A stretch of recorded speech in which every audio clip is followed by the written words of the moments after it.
So, paano gumawa ng Pericas voucher?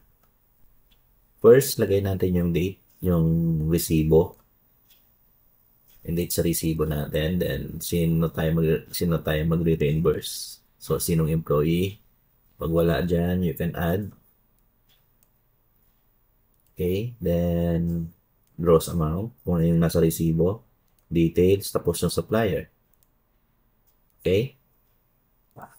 Then yung OR, saka yung invoice number. Tapos, kung saan nyo siya i-charge or ibabawas or itatag na AIP. Then dito, select nyo yung petty cash. Then,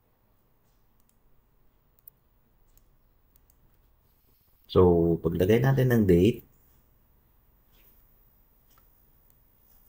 is 319. So, hindi pwedeng 318 or mas earlier. So, it's the same or mas current. Okay. So, yung details dito na ginawa natin, automatic na siya papasok dito. Tag natin yung PCB custodian.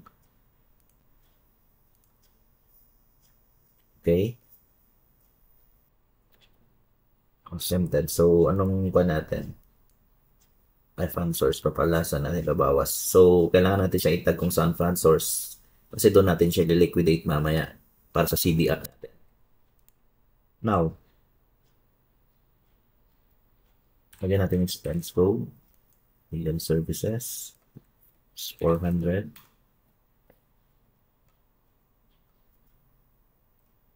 Then, yun lang. No need na lagyan nung petty cash dito kasi ito lang naman ang importante sa atin. Tsaka hindi naman mag-appear yung petty cash na code sa PCB natin. Okay, so expense code lang. And then, if may tax kayong binawas or nag-withhold kayo ng tax, kailangan nyo pa rin lagyan dito. Like, for example, may 1 ba or may 2 or 5 ba or 5 or 2 or 5 or 1. Okay? So, pero pag wala, no need naman na lagyan na. Kung hindi kayo nag-withhold ng tax, yung pan na lang, expense code na lang.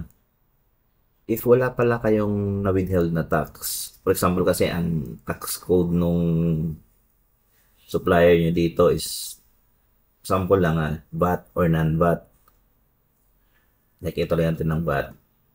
Kunyari hindi nyo napalitan na exempted dyan. Kaya mostly naman pag petikas less than 1,000, so wala talagang tax. So magkukompute siya kasi VAT yung nandun.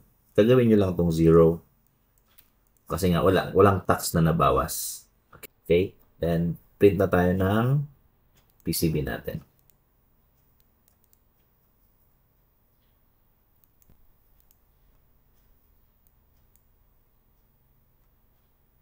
So, ganun lang.